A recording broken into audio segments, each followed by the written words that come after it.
जो चीज़ हमें बताई गई थी यहाँ पे, वही चीज़ हमें वहाँ पे मिली। हर चीज़ ऑन द पॉइंट थी, कोई हमें इश्यू नहीं हुआ वहाँ पे। आपकी जो मदर और फादर थे वो खुद से उम्रा कर रहे थे या आपने उनको व्हील चेयर पे उम्रा करवाया? उनके छुट्टा आपको पता है वहाँ पे खड़े हुए थे, उन्होंने हमसे अपना वाउचर लिया, उन्होंने बोला कि आपकी बस नंबर 10 है। उन्होंने हमें वाउचर भी नहीं देखा, उन्होंने हमसे पासपोर्ट मेरे फादर का लिया, बस वो देखा। अच्छा, बाकी शटल कहाँ कहाँ ड्रॉप कर रही थी आपको, किस पॉइंट पे, और वहाँ से कितना टाइम आपको लग रहा था अपने होटल, मतलब कि होटल से शटल ने ड्रॉप किया आपको ड्रॉप ऑफ पॉइंट पे, वहाँ से हरम तक कितना डिस्टेंस था और वो कौन सा पॉइंट था? अस्सलाम वालेकुम जोशीले ट्रैवलर्स, उम्मीद है भाई तमाम दोस्त खैरियत से होंगे। आज पॉडकास्ट सीरीज़ के अंदर हम एक और गेस्ट के साथ मौजूद हैं जो हमारे अल्हम्दुलिल्लाह बड़े सेटिस्फाइड कस्टमर हैं जिन्होंने रिसेंटली अपनी फैमिली के साथ उम्रा प्लान किया था। प्रीवियस एपिसोड के अंदर हमने मिस्टर अवैल जो हमारे एक सर्टिस्फाइड कस्टमर थे उनका पूरा पॉडकास्ट जर्नी शेयर किया था आप लोगों के साथ। तो आज का भी पॉडकास्ट बहुत इंपॉर्टेंट है, अगर आप लोग भी अपनी फैमिली के साथ उम्रा प्लान कर रहे हैं तो इस पॉडकास्ट को ज़रूर एंड तक देखिएगा। सबसे पहले हम अपने गेस्ट को वेलकम करते हैं। अस्सलाम वालेकुम। अस्सलाम वालेकुम अहमद भाई, क्या हाल है आपके, कैसे हैं आप? अल्लाह का शुक्र। अर्सल भाई, सबसे पहले तो ये बताएं सर कि आपने जो उम्रा हमसे बुक किया था सर, उसका कैसा एक्सपीरियंस रहा? एक पहले तो शॉर्ट में बताइएगा, देन फिर हम इंशाल्लाह उसे डिस्कस करेंगे आगे। मेरा ये फर्स्ट एक्सपीरियंस था जोश के साथ। मेरा एक्सपीरियंस बहुत अच्छा रहा। मास भाई, अरसलान भाई, अम्माद भाई, ये तीनों बहुत कोऑपरेटिव हैं। जो चीज़ हमें बताई गई थी यहाँ पे, वही चीज़ हमें वहाँ पे मिली।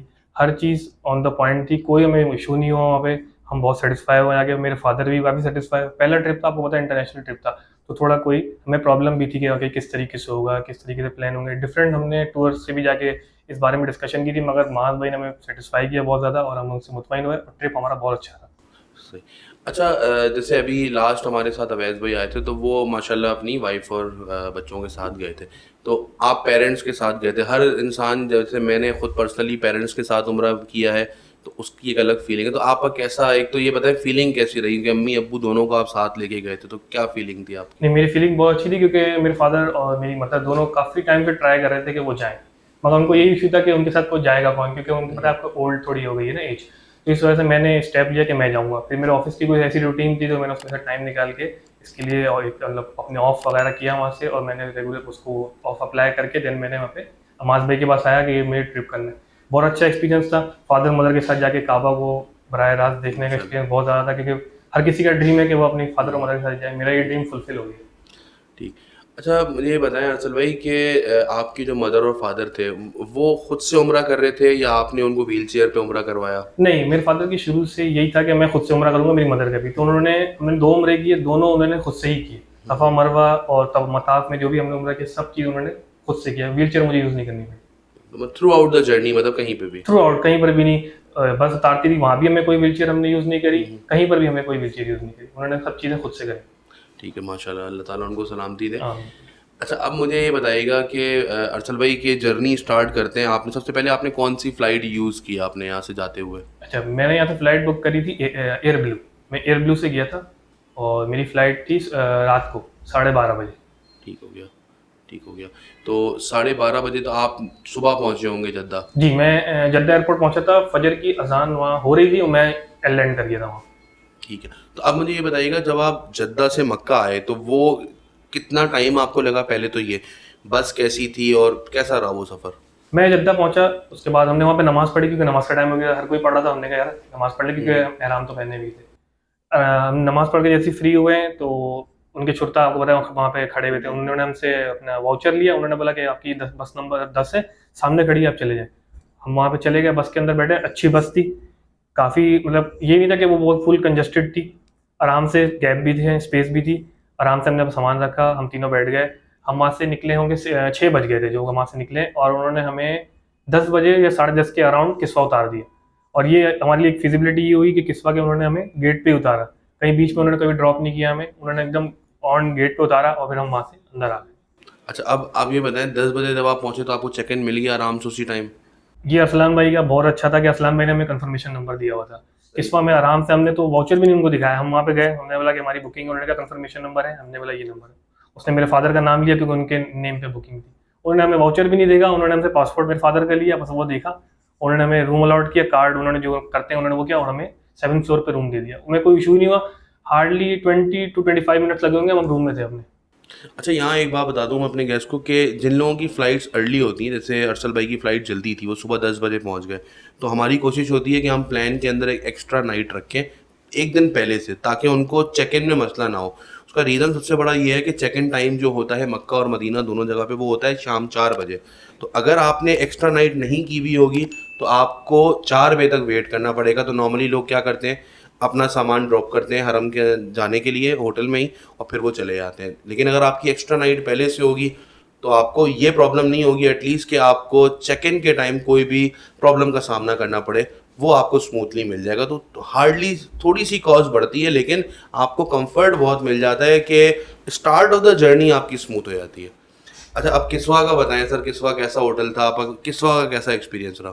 फर्स्ट टाइम जब मैंने किस्वा को देखा मुझे तो बहुत ही अच्छा लगा होटल, क्योंकि इतने सारे टावर उसके, और फिर उनकी शटल सर्विस, जब मैं तो अभी गया भी नहीं था क्योंकि मैं अभी सामान उतार रहा था, मैंने देखा उनकी शटल मुस्तकिल आ रही थी, एक तो एक मतलब कोई ये नहीं था कि मतलब काफ़ी डिस्टेंस से आ रही हो। हमने सामान रखा है, थोड़ी देर हमने हाफ एन आवर का रेस्ट किया, उसके बाद हम नीचे उतरे, शटल हमारी मतलब रेडी खड़ी थी। उसमें उनकी शटल में ऐसा कोई इशू नहीं है कि वो फुल होगी तो ही चलेगी, वो शेड्यूल जैसी मतलब पीछे से उनकी एक और आती है, वो उनकी वो चल पड़ती है, उसका कोई इतना कोई इशू नहीं है कि वो फुल होगी तो ही जाएगी, इसमें ऐसा कोई इशू नहीं है। शेड्यूल सर्विस बेहतरीन है, होटल भी बहुत अच्छा है, लिफ्ट वगैरह उनकी तो काफ़ी लिफ्ट हैं, कोई इशू ही नहीं है कि मतलब लिफ्ट का भी इंतजार कर रहे हैं हम, ऐसा कोई इशू नहीं था। मेरे फादर तो बहुत ही ज़्यादा सेटिस्फाई है, उन्होंने कहा किस्वा तो बेहतरीन होटल है, अगली दफ़ा भी मैं इसी में जाऊँगा। ठीक है। अच्छा, किस्वा का वैसे रूम कैसा था, रूम का आपका एक्सपीरियंस कैसा रहा? रूम का एक्सपीरियंस ये था कि हम लोग 3 पर्सन थे, तो उन्होंने हमें जाते हुए तो उन्होंने हमें 4 बेड वाला दे दिया था। हमने उनसे बोला भी कि हम 3 हैं, उन्होंने कहा नहीं अभी अवेलेबिलिटी है ही, आप ये ले लेना। हमने बोला कोई इशू नहीं है, हमें तो कोई इशू भी नहीं था उसमें। रूम एम्बियंस बहुत अच्छा है, डेली उनके 10 से 10:30 के दरमियान उनके बंदे आते थे, हमें चीज़ें देते थे, जैसे उनके सोप वगैरह हो गए, हैंड वॉश वगैरह हो गया, अगर हमें बेडशीट वगैरह चेंज करवानी तो वो बोलते थे आपने चेंज करवाना तो करवा लें। हम क्योंकि सारे बड़े थे तो हमें तो कोई इतना कोई इशू नहीं था, हम कभी करवा भी लेते थे, कभी उनको बोलते थे नहीं ठीक है अभी तो अच्छा ये चल रहा है, कोई इशू नहीं था। तो रूम काफ़ी अच्छा था, काफ़ी डिस्टेंस था उसमें, कुशादा रूम थे, एसी भी बेहतरीन वर्क करता था कि हमें तो सर्दी लगना शुरू हो जाती थी, क्योंकि हम लोग इतना आदी नहीं है आपको पता, तो वो सर्दी लगना शुरू हो जाती थी। बहुत अच्छा एम्बियंस है, कोई मतलब वहाँ पे प्रॉब्लम हमें नहीं हुई किसी चीज़ की भी कि भाई कोई प्रॉब्लम हो रही है, बेडशीट कोई चेंज करने नहीं आ रहा। इंटरकॉम से भी अगर किसी को फ़ोन करते थे तो फ़ौरन अपना बंदा भेज देते थे ऊपर, इतना कोई इशूज़ वहाँ पे कुछ नहीं हुआ। अच्छा, क्योंकि एक किस्वा जो है वो एक इकॉनमी होटल कैटेगरी में ही आता है, वो 4 स्टार, लेकिन अगर हम प्राइसेस की बात करें तो वो इकॉनमी उसमें आता है। तो आपको कहीं फील हुआ कि यार ये जो सर्विस है, खासकर शटल की क्वालिटी कह लें या शटल का रूट कह लें या कहीं पे ड्राइवर का आप बिहेवियर कह लें, ऐसा कहीं लगा कि नहीं यार ये रूड है ये लोग? नहीं, ड्राइवर का काफ़ी अच्छा बिहेवियर था, क्योंकि वो तो अरबी हमें समझते नहीं थे, मगर जब भी हम उनको कभी बस निकल भी रही थी तो हम उनको हाथ देते तो वो फ़ौरन रुक जाते थे, फुल भी होती तो वो रुक जाते थे, कि उनको पता है कि नमाज का टाइम हो गया।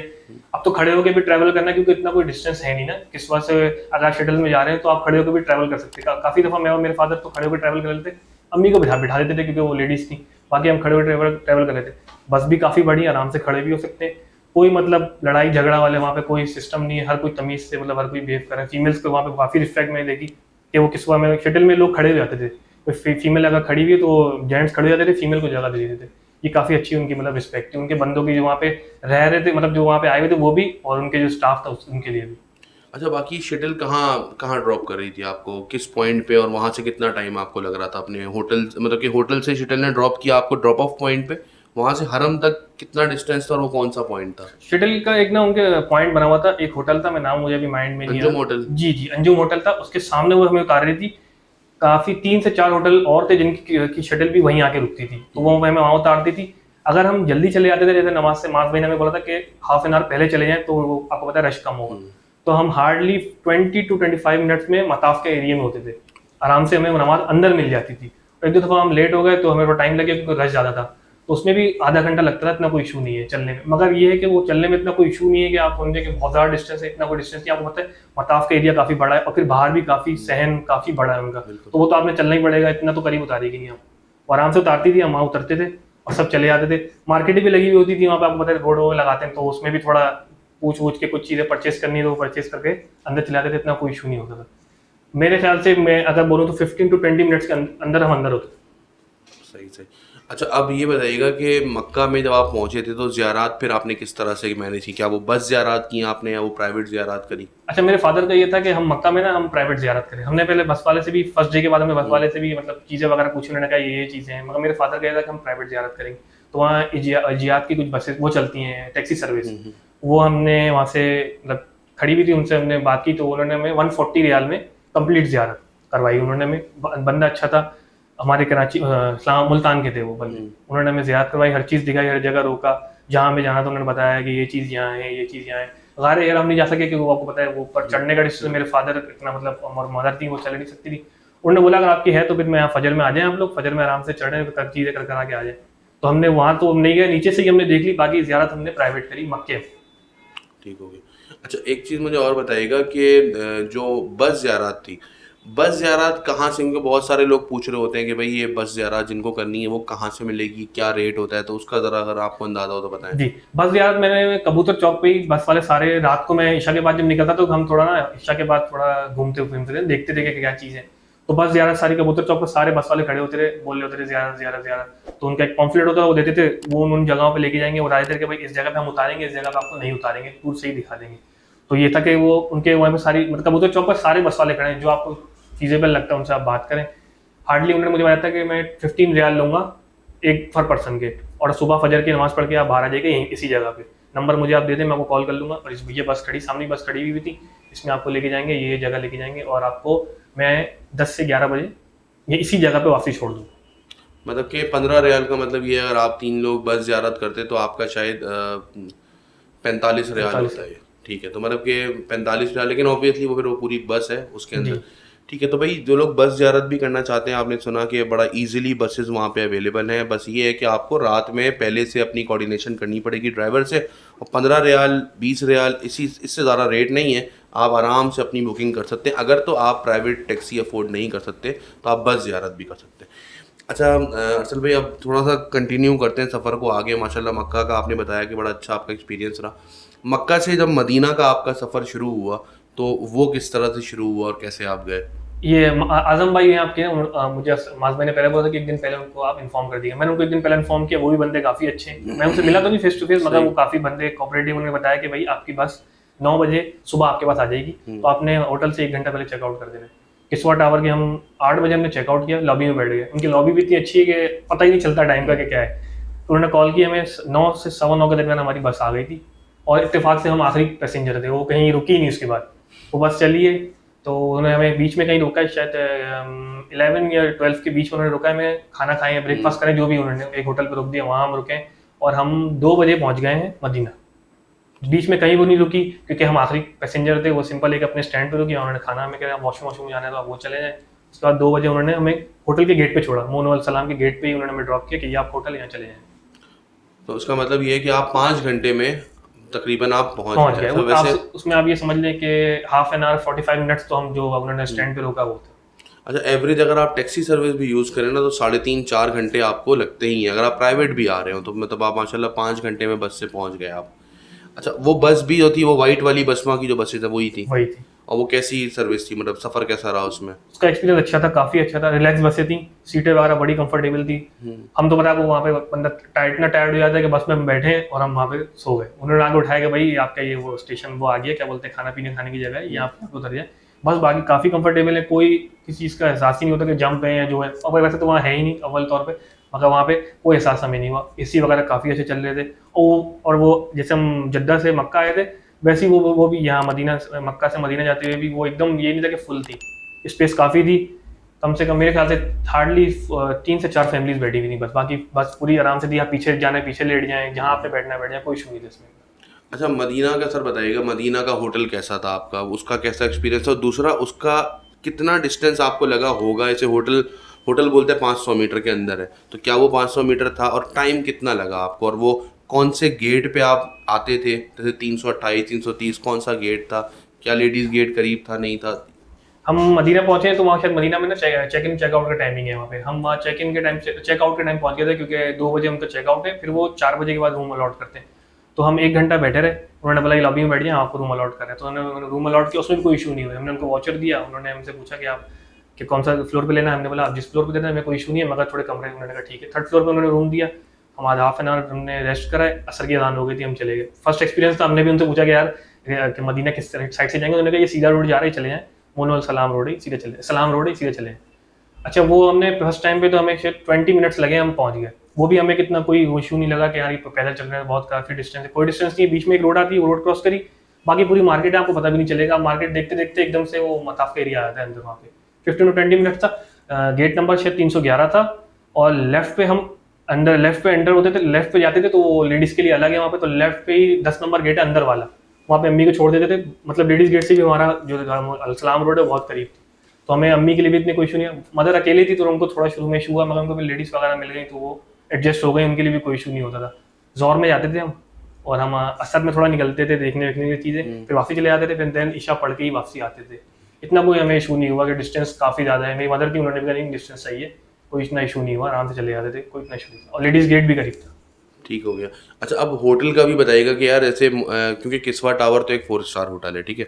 4 स्टार होटल और स्टैंडर्ड होटल में इंसान को फ़र्क फील होता है, ज़ाहिर सी बात है, एक 4 स्टार सर्विस है और एक, तो आपको क्या फील हुआ और क्या स्टैंडर्ड होटल की कैटेगरी में सही होटल था या नहीं था? स्टैंडर्ड होटल की कैटेगरी में सही था मेरे ख्याल से, किस्वा के कंपैरिजन में नहीं था, क्योंकि आपको पता है किस्वा पे किस्वा है, मगर अच्छा होटल था। किस्वा के थोड़े रूम साइजेस काफ़ी आपको पता है कुशादा टाइप है, इसके थोड़े कंजस्टेड थे मगर सही थे, इतना कोई हमें कोई इशू नहीं हुआ। एसी वगैरह प्रॉपर वर्किंग में था, हर चीज़ सही थी। इनके भी बंदे आते थे उसी टाइम पे, मगर इनके डेली नहीं आते थे, एक एक दिन छोड़ छोड़ के इनके बंदे आते थे कि आपने रूम सफाई करवानी है या आपने कुछ करवाना है या कोई मसला है तो हमें बताएं। क्योंकि एक तरीके से मुझे लगता था कि वो पाकिस्तानी होटल है या फिर बांग्लादेशी किसी का होटल था, क्योंकि वो हमारी लैंग्वेज समझ जाते थे आराम से, कोई इशू नहीं था। तो वो भी होटल सही था, स्टैंडर्ड के हिसाब से सही था। कमरे वगैरह थोड़े सही थे, मतलब थोड़े मतलब साइज में थोड़े छोटे थे, मगर इतना कोई हमें कोई इशू नहीं हुआ। 3 बेड आराम से लगे हुए थे, आराम से हम लोग रहते थे, आते थे, कोई इशू नहीं होता था।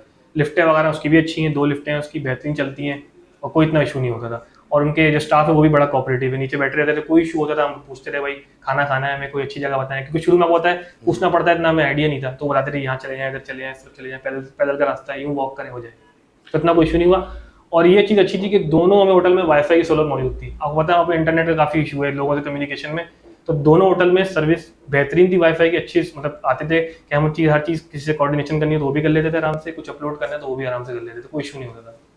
अच्छा, मदीना में ऐसे नॉर्मली लोगों का एक होता है कंसर्न कि यार हमें रियादुल जन्ना का अपॉइंटमेंट नहीं मिल रहा, ठीक है।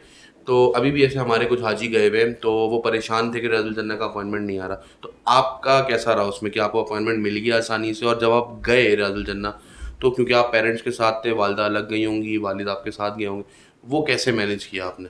ये तो इस बात में मैं मास भाई को बहुत अप्रिशिएट करूँगा, उन्होंने हमें पहले इन्फॉर्म कर दिया था कि आप जाने से 1 वीक पहले अपनी अपॉइंटमेंट ले लीजिएगा। फ्राइडे को उन्होंने बताया था कि अपॉइंटमेंट खुल जाती है नेक्स्ट वीक की, तो हमने फ्राइडे वाले दिन ही अपॉइंटमेंट ले लिया था, अपना शेड्यूल देख के कि हमने इस दिन की लेनी है। मैंने फ्राइडे को किया था अब्बू के साथ जाके रियादुल जन्ना फजर के बाद, और मेरी मदर ने सैटरडे को नाइट में किया था, क्योंकि लेडीज़ के नाइट में, तो हमने पहले अपॉइंटमेंट ले ली थी, हमें मिल गई थी, आराम से हम चले गए थे, कोई इशू नहीं हुआ था। रश तो वहाँ पे पता है आपको लाइन लगी हुई थी, उसमें हमने अपना परमिट दिखाया, उन्होंने हमें एक जगह बिठाया और हम अंदर चले गए, कोई इशू नहीं हुआ। मेरी मदर के टाइम पे बारिश हो गई थी, क्योंकि वहाँ मदीना में बारिश शुरू हो गई थी, तो उन्होंने रियादुल जन्ना को उस टाइम क्लोज कर दिया कि अभी नहीं, फजर में होगा लेडीज़ का भी। तो फजर के बाद हमने फिर मदर की लाइन लगाई, तो वो परमिट का उस टाइम इतना इशू नहीं हुआ, क्योंकि उनको पता था कि भाई वो परमिट तो कैंसिल हो चुका है, उस परमिट पे वो चली गई, वो भी चली गई आराम से, हमें कोई इशू नहीं हुआ, परमिट दोनों को मिल गया था। और मेरे फादर और मैं तो एक दफ़ा और भी चले गए, क्योंकि वहाँ पे लाइन लगी हुई थी, हमने उनको बोला कि यार हमें जाना है, परमिट हमारा तो हम कर चुके हैं, मतलब हो चुका है हमारा, हमें दोबारा भी दफ़ा करना है।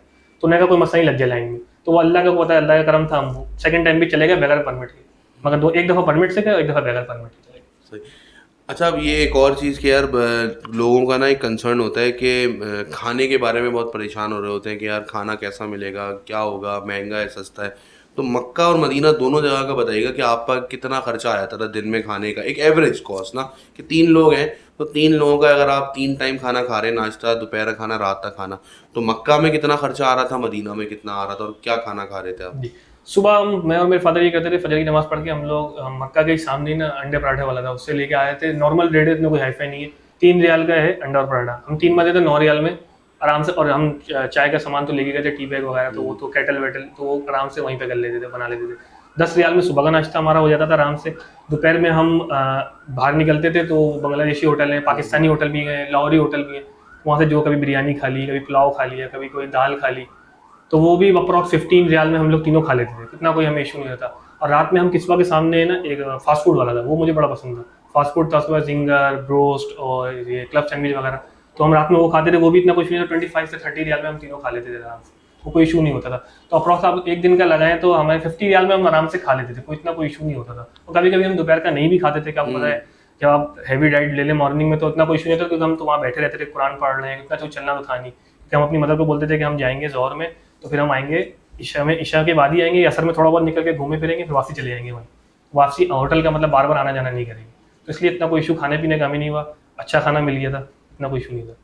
ठीक है। अच्छा, अब वापस अब आप दोबारा मक्का आए, तो वो कैसा सफ़र रहा? कितने बजे आप निकले मदीना से और कितने बजे मक्का पहुँचे, और फिर वापसी का सफ़र का चेक इन वगैरह स्मूथ हुआ या नहीं हुआ आपका? अच्छा, मदीना से जब हम निकले उसमें थोड़ा ये हुआ था कि बस काफ़ी मतलब लेट हो गई थी, कुछ इश्यूज से हमें पता नहीं, असलान भाई से कोऑर्डिनेशन थी, उन्होंने बताया कि हाँ बस लेट है। 2 बजे हमने चेकआउट कर दिया क्योंकि मदीना में 2 बजे चेकआउट हो जाते हैं।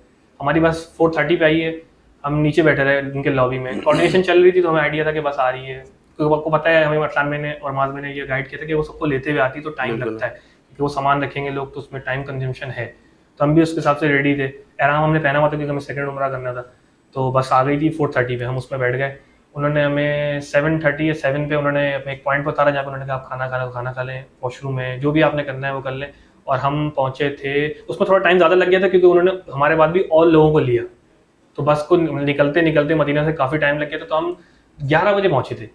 11 बजे मुझे याद आ रहा है कि हम किस्वा के गेट पे पहुँच गए थे। तो उसमें थोड़ा टाइम लगा क्योंकि सबको वो ले रही थी, तो आपको पता है उसमें कंजम्पशन ज़्यादा थी। वहाँ पे हम पहुँचे किस्वा के गेट पे, असलान भाई ने फिर हमें कंफर्मेशन नंबर दिया हुआ था। हम अंदर एंटर हुए, हम उसी टावर में चले गए, हमने कहा भाई जिससे आए उसी में चले जाएंगे वापसी। टावर 3 में गए, उन्होंने पूछा कि बुकिंग है, हमने कहा जी, उन्होंने कहा कंफर्मेशन नंबर, हमने उनको दिया। उन्होंने फिर से हमसे कुछ वॉचर का मुतालबा नहीं किया। पासपोर्ट उन्होंने फादर का देखा, हमने कहा ठीक है। उन्होंने हमसे पूछा कि आप पहले कौन से फ्लोर पे थे, हमने उनको बोला कि हम पहले 13 पे थे। उन्होंने कहा आप 12 पे आएंगे, हमने कहा ठीक है कोई इशू नहीं है, हमें तो जो भी आप देते हैं, वहाँ 3 बेड को। तो वहाँ भी हमें 15 to 20 मिनट्स में हम फिर किस्वा के मतलब होटल में मौजूद थे। हमें सेकंड उम्रा करना था, तो हमारा ये था कि फजर में कर लें। तो हमने थोड़ा रेस्ट किया, फजर की अजान हुई, फजर की अजान से पहले ही हम थोड़ा निकल गए क्योंकि पता रश हो जाता है। फिर फजर की अजान से पहले निकल गए, शटल में बैठे आराम से मताफ के एरिया में। हमने अपने सेकंड उम्रा किया, फजर की नमाज वहीं पढ़ी, सब चीज़ें, फिर बाल बाल कटवाया बाहर आके, फिर उसके बाद अपना खाना पीना खा के फिर होटल पे आए। अच्छा, वापसी का आप पूछ रहे हैं मेरे से, तो हमारी फ्लाइट थी मॉर्निंग की, नाइट की, 5:30 पे हमारी फ्लाइट थी, क्योंकि उसका टाइम चेंज हुआ था जाने से पहले। पहले वो मॉर्निंग में दोपहर में थी, तो फिर वो शिफ्ट होकर नाइट में आ गई थी।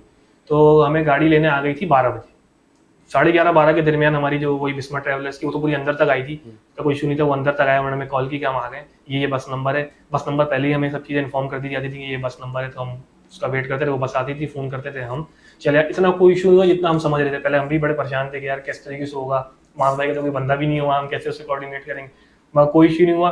मास भाई, अरसलान भाई, बुरहान भाई, ये तीनों व्हाट्सएप ग्रुप पे मेरे साथ मुस्तकिल कोऑर्डिनेशन पे थे, मुस्तकिल वो मुझे पूछते थे कि आप कहाँ हैं, किधर हैं, क्या है, मतलब इसमें मुझे कोई इशू ही नहीं हुआ, ऐसा लगता ही नहीं था कि मास भाई, अरसलान भाई मौजूद नहीं है। अच्छा, फिर वो बस आई, बस में मैं बैठा, बस निकल गई, सब 12 बजे निकल गई। और इत्तेफाक से वही सीन हुआ कि मैं आखिरी कस्टमर था, उन्होंने मुझे बिठाया है और वो एयरपोर्ट पे निकल गए। उन्होंने 3:30 बजे रात हो रही थी, उन्होंने मैं एयरपोर्ट पे छोड़ दिया, जद्दा एयरपोर्ट पे। हम खुद भी परेशान थे, इतनी जल्दी छोड़ दिया। तो उन्होंने मतलब कोई था नहीं बंदा, उन्होंने सीधा वो निकले एयरपोर्ट की तरफ, कहीं उन्होंने रोका भी नहीं, क्योंकि आपको पता है इतनी ज़्यादा उसको जरूरत भी नहीं थी, क्योंकि हम अभी सब खा पी के तो बैठे ही थे रात का। उन्होंने 3:30 बजे हमें जद्दा एयरपोर्ट पर उतार दिया। वहाँ पे हमने सबसे पूछा, एयरपोर्ट टिकट वगैरह दिखाया, उन्होंने बताया कि आपकी ये लाइन है, इधर चले जाएँ। वहाँ पे हमने अपनी बोर्डिंग वगैरह करी, आराम से बैठे। 5 बजे आके जहाज़ लग गया था अपना, हमारा जो वो था जेट था वो लग गया था, उसमें हमने अपना सामान वगैरह, तो हम बोर्डिंग करवाई चुके थे, अपनी चेकिंग वगैरह करवाई, बस में बैठ गए। यहाँ हम पहुँच गए जल्दी थे, हाफ एन आवर जहाज़ हमारा पहले आ गया था, क्योंकि फ्लाइट जब आपको पता फुल हो गई थी, तो वो उनका खड़ा होना बनता नहीं था। उन्होंने कहा भाई फ्लाइट फुल है, हम इसको टेक ऑफ कर रहे हैं, हाफ एन आवर अभी रिमेनिंग है, मगर फ्लाइट फुल है, तो हम टेक ऑफ कर रहे हैं। तो हमें यहाँ पे पहुँचना था 11:30 या 12 का, मुझे टाइम याद आ रहा है, मगर हम हाफ एन आवर पहले पहुँच गए, आराम से पहुँच गए थे, कोई इशू इसमें यहाँ पे भी नहीं हुआ। सही। अच्छा, वो एक आखिरी बस क्वेश्चन है, इंशाल्लाह फिर उसको रैप करते हैं पॉडकास्ट को। वो ये क्वेश्चन है कि यार जैसे नॉर्मली जो लोग हैं ना, वो बोलते हैं कि हमें उम्रा करना है तो हमें सऊदी एयरलाइन करनी है, ठीक है, हर बंदे की ये वो होती है, लेकिन सऊदी एयरलाइन कंपैरेटिवली महंगी होती है एज़ कम्पेयर्ड, अगर हम डायरेक्ट एयरलाइंस की बात करें, पीआईए या एयर ब्लू। तो आप एयर ब्लू से गए थे, ठीक है, तो एयर ब्लू का पर्टिकुलरली आपका एक्सपीरियंस कैसा रहा, मतलब जाते हुए भी और आते हुए भी, इन टर्म्स ऑफ जहाज़ कैसा था, जहाज़ की इन फ्लाइट सर्विसेज, जैसे जो केबिन क्रू है या जो खाना वगैरह वो प्रोवाइड करते हैं, और ख़ासकर पैसेंजर हैंडलिंग, कि आपका सामान आपको इजीली मिल गया, आपके साथ केबिन क्रू का कैसा बिहेवियर था, तो वो कैसा रहा आपका? हमारा भी ये था कि हम सऊदी एयरलाइन से जाए, मास भाई ने हमें बोला कि एयर ब्लू अच्छी फ्लाइट है, आप इसमें जाएँ। हमने कभी भी इंटरनेशनल ट्रैवल किया नहीं था, हमें आइडिया नहीं था। हमारा एक्सपीरियंस अच्छा रहा एयर ब्लू का, क्रू भी उनका अच्छा था, अच्छे से हैंडलिंग कर रहे थे, वो हमें सीट भी गाइड कर रहे थे कि आपकी सीट यहाँ है, बैठ जाएँ। कुछ चाहिए तो वो आपको पता है उनका एक पुश बटन है, वो बजाते थे, तो वो आ जाती थी कि पानी चाहिए या कोल्ड ड्रिंक चाहिए, कुछ भी खाना। और जाते हुए तो उन्होंने हमें रात में खाना दिया था, क्योंकि हमारी रात की फ्लाइट थी, उन्होंने रात में खाना दिया था। मुझे सही से याद नहीं उन्होंने क्या दिया था, मगर खाना अच्छा था, काफ़ी अच्छा खाना था। वापसी में उन्होंने हमें पुलाव वगैरह दिया था, क्योंकि हमारी सुबह हो गई थी, सुबह की फ्लाइट 11 बजे तो उन्होंने दिया था। क्रू भी उनका अच्छा था, काफ़ी गाइड करा था हर चीज़ का कि भाई सेफ्टी बेल्ट बांध के रखें, मुस्तकिल आती रहती थी सेफ्टी बेल्ट बांधें, कोई इशू है तो हमें बताएं, सर्दी लग रही है तो एसी का कम करना है तो हमें बताएं। मगर उनका क्रू अच्छा था, जेट भी उनका अच्छा था, कस्टमर भी अच्छे थे और क्लीननेस अच्छी थी उनकी, क्योंकि आपको पता है पाकिस्तानी एयरलाइन है मगर उनकी क्लीननेस अच्छी थी और फ्लाइट में इतना कोई इशू नहीं था, आराम से गई है आराम से आई, हमें तो कोई इशू इसमें हुआ नहीं। बाकी वो पता है टेक ऑफ के दरमियान तो होता ही सबके लिए प्रॉब्लम थोड़ी होती है, वो कान वगैरह का इशू होता है, मगर बाकी मुझे कोई इशू नहीं हुआ, ना मेरी फैमिली को हुआ ना मेरे फादर को, मतलब उनका एक्सपीरियंस भी अच्छा रहा एयर ब्लू। चलिए ज़बरदस्त। अरसल भाई थैंक यू सो मच कि आप हमारे पास आए, स्पेशली आपने टाइम निकाला हमें, और इंशाल्लाह हम एक्सपेक्ट करेंगे कि आप दोबारा अल्लाह आपको बुलाए अपने घर उम्रे पे, तो आप हमसे ज़रूर कांटेक्ट करें। बाकी कोई भी आपके फैमिली में रेफरेंस में ट्रैवल करें तो आप हमें ज़रूर रेफ़र करें। और एक बात बोलनी है जी जी, ज़रूर ज़रूर। हमारे भाई, ये मैं सबको प्रेफर करूंगा कि जोश टूर से जाएं, जो चीज़ बोलते हैं वो चीज़ मिलती है।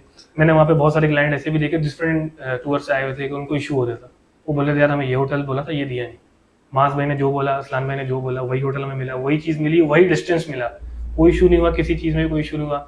मैं अपना नेक्स्ट टाइम भी जो भी टूर करूंगा तो मैंने तो वही ये किया हुआ कि मास भाई से ही करना है, क्योंकि फुल आपको ट्रस्ट हो जाता है एक बंदे का एक दफा जाके ना, पहला टूर आपको पता है इम्पैक्ट क्रिएट कर देता है बंदे की लाइफ में।